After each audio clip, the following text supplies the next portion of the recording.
Well, it's half-time at the SMiSA Stadium and it's 0-0, but a great first half from St Mirren, a lot stronger than we saw on Wednesday night. I don't know how much you got to see of it, but John Needham is joining me from SMiSA. How are you? I'm good, thanks, yeah. What did you think of the first half? Very frustrating to have so much of the ball and not get the ball in the net. A bit frustrating, but I'm sure we'll do it in the second half. I'm loving your positivity, John. And there was a call for a penalty. I don't know if you saw Keith Watson, Ross County's captain, almost like a flailing arm on Shaughnessy. So, and Joe took a sore one actually, so fortunately he was able to carry on. So, yes, he's a trooper, our Joe Shaughnessy. And you're probably sitting there going, maybe you're part of SMiSA, maybe you're not part of it and you want to know a wee bit more about it. So, John, tell us about your role within SMiSA and within St Mirren Football Club as well. Well, I was elected as a SMiSA director to the club late last summer. So really I took my seat on the board in September and I've been working with the guys since then. And my job is really to make sure that the SMiSA point of view is represented in the boardroom, and all the key decisions that we make, that we make sure that the fans' perspective is in there. But to be honest, with the existing board, that it seems to come quite naturally to everyone anyway. Yeah, I'm there to represent the SMiSA view. Yeah. And I guess you mentioned sort of September, everything's been very difficult over the past year or so with COVID and the impact that that's had. What difference has that made to what you were trying to do as part of SMiSA? In SMiSA, it's really, well, it's hampered the way we do things as much as anything else. And we've not been able to organise events and the like for the members. But in terms of the functioning of things, we meet using Zoom like everyone's doing Zoom all the time, and we can get the business done. And the good thing is we can carry on the discussions with the board, Kibble, Gordon, as we move towards the takeover in the summer. And what does that takeover mean for a lot of the fans who maybe are members? You'll have an idea, but for anyone who's not yet a member of SMiSA, what does that takeover mean for the rest of the club? Well, I think it will be a relatively smooth transition. We've no plans for a big change in the boardroom as we move forward, but it will mean that SMiSA has 4 board members who will be representing SMiSA and the fans, and out of 8 that means that we have a very strong say in how things are done. But we've got to, as directors, we've got a responsibility to balance both the fans' perspective and also what's best for the club in the kind of medium to longer term as well. So everything we do needs to be sustainable for the long-term future of the club. And for people sitting at home who are maybe not a SMiSA member but maybe thinking about it, what are the benefits of being part of it? Well, the principal one is really an emotional thing. As a SMiSA member, you are going to be a part owner of your club. And when I was growing up in Paisley, I could only have dreamt of doing that. So, for that to become a reality for our fans is quite incredible. So that's the principal thing. There are also lots of other events and the like that we're trying to do to make sure that the members feel closer to the club than in the past. And also they get to vote on key decisions. So, if we were making a key decision about the future of the club, then they would have the opportunity to have their say within that as well. So, at the moment, we're sort of piloting that, if you like, in that we make decisions every quarter on a spend that is in excess of the money we need to buy our shares in the summertime. So we've been investing that in things like, well, the most recent vote was to provide kit for the women's football team. Fantastic, love that. Yeah, because their fundraising has really been hampered by COVID, so we're helping them out. And then the rest of the money, so it's about £7,000 a quarter at the moment. The other money went towards buying a new camera for you guys for covering the games. So that's going to improve the quality of the pay-per-view, the TV coverage, and I understand it's going to help with the editing, some of the other kit that we provided as well. So we're always looking to do things that will improve the way the club operates and the way things are for our fans. Yeah. And it doesn't sound as if it's just improving, but also the engagement, which is something that's come through from Jim Goodwin, from Tony Fitzpatrick, and also from Jim Gillespie just the other week. So there seems to be quite a close knit within the group as well. Exactly. So, Kibble haven't been around a long time, so we're still kind of getting to know those guys and see how we can work more effectively together going forward and what we can each bring to the table. But yeah, you touched on the engagement with Tony and with Jim. We had a fantastic Zoom session just a couple of weeks ago where Jim was just really tremendous, the way his knowledge and his ambition for the club.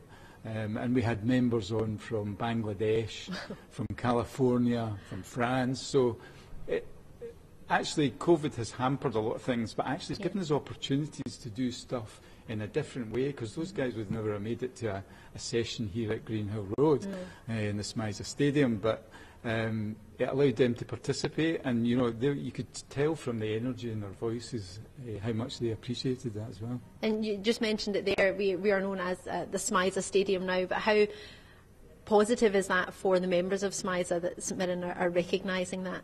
Well, that was a great opportunity for us. We didn't have a stadium sponsor, and I know that some traditionalists want it to be known as St Mirren Park all the time, but if it's an opportunity in normal times to bring money into the club, I think sponsorship makes a lot of sense.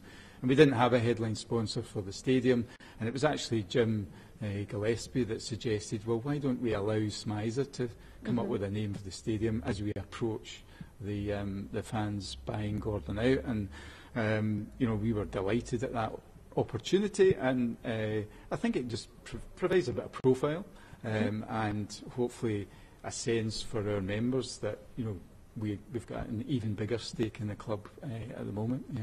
And what does that mean? I know you're mentioning sort of with Gordon and the takeover, but once that happens, what does that mean? Is there much difference, or is it going to be, as you mentioned earlier, sort of very, very similar to the way it's run at the moment? Well, the key thing about us having a controlling stake is really a defensive one. Okay. A lot of clubs have fallen into the wrong hands in the past, and we've seen it elsewhere, and it nearly happened to us as well when we were, really needing investment way back. So really, that's the principal thing. It means that the club will never fall into the wrong hands again, and we will always have that control to prevent that from ever happening. Going forward, it's not going to be a revolution; it will be an evolution, I think, is the kind of byword of things. But when Gordon, when we do the transaction, we're certainly hopeful Gordon will remain around, and it will be a sort of gradual transition. But we'll have 4 people who on the board who will represent SMiSA, and that should ensure that the views are considered as we go forward, and make sure that the fans' views are represented. Yeah. And just as you mentioned there are sort of 4 people on the board at the moment. Will those 4 people ever change? Will that be SMiSA's decision, or will they rotate, or how does that work? Yeah, so it's very much, it depends on the individuals as well. Okay. So it is quite a time-consuming thing being a director of St Mirren. I was somewhat misled on that, perhaps. Oh, really? It's not just something you put on your Twitter profile. No, definitely not. So there's been a lot to do in particularly this season with all the external things that have impacted. So from time to time, people decide either they've done their bit and they want to hand on to someone else, or it might be that there's someone emerges who's got some great idea that they want to bring to the club. So it will depend in the future. There's no kind of plan for rotation as such, right. But I think there's probably a natural cycle to things that people feel they've given their all for a number of years and should hand on to something with fresh energy and fresh ideas. And we always need on the board to be looking at, so what's the skill set that we need to run the club?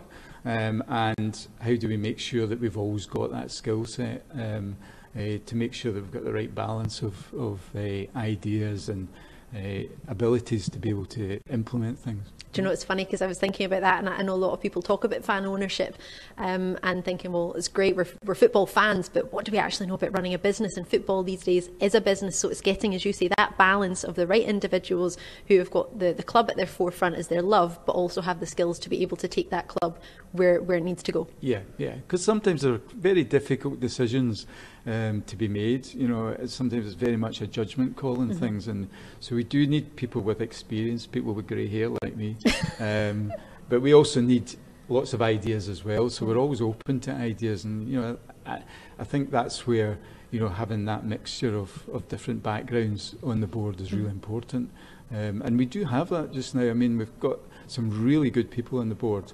There's one guy, Chris Stewart, who has been on the board the longest, and Chris is a bit of an unsung hero. He provides all the legal input, and we've needed a lot of that in dealing with the SPFL and so forth recently.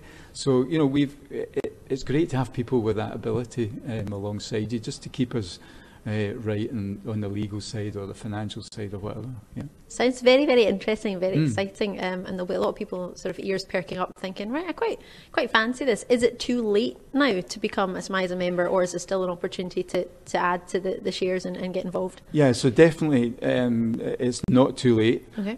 In the same way as the club's sort of approaching a new era and a new phase, SMiSA are going to be doing that, because we won't need to save up for shares. We'll have bought our share in the club, and what we will be looking to do is to change the role of SMiSA in a way that it's still raising funds for the club, but it's not to buy shares. It will be so that we can invest in things that strengthen the club financially, and strengthen the club both in its engagement with fans, and maybe develop the SMTV thing much more as well. So that's been thrust upon us by COVID, but that's a massive opportunity worldwide.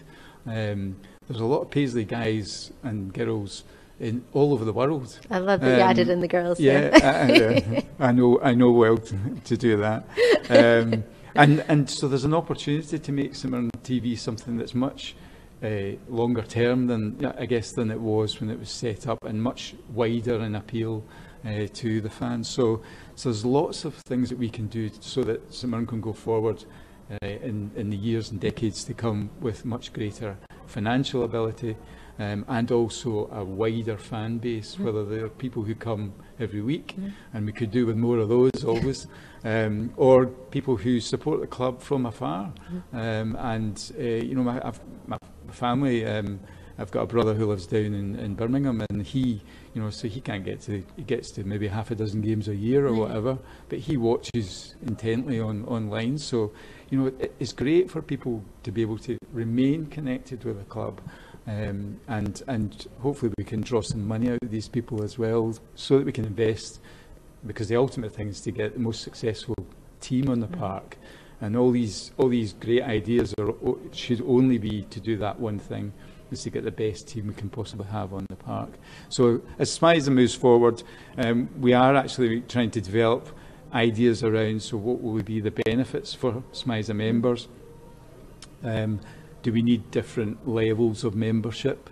And how do we make sure that SMiSA remains there as a vehicle to pump more money into the club for the betterment of the club going forward? Yeah. John, this is so insightful. I'm really, really enjoying it. But as you might have heard, the teams are coming back out onto the pitch, so we'll probably have to stop it there. But thank you very, very much for your time.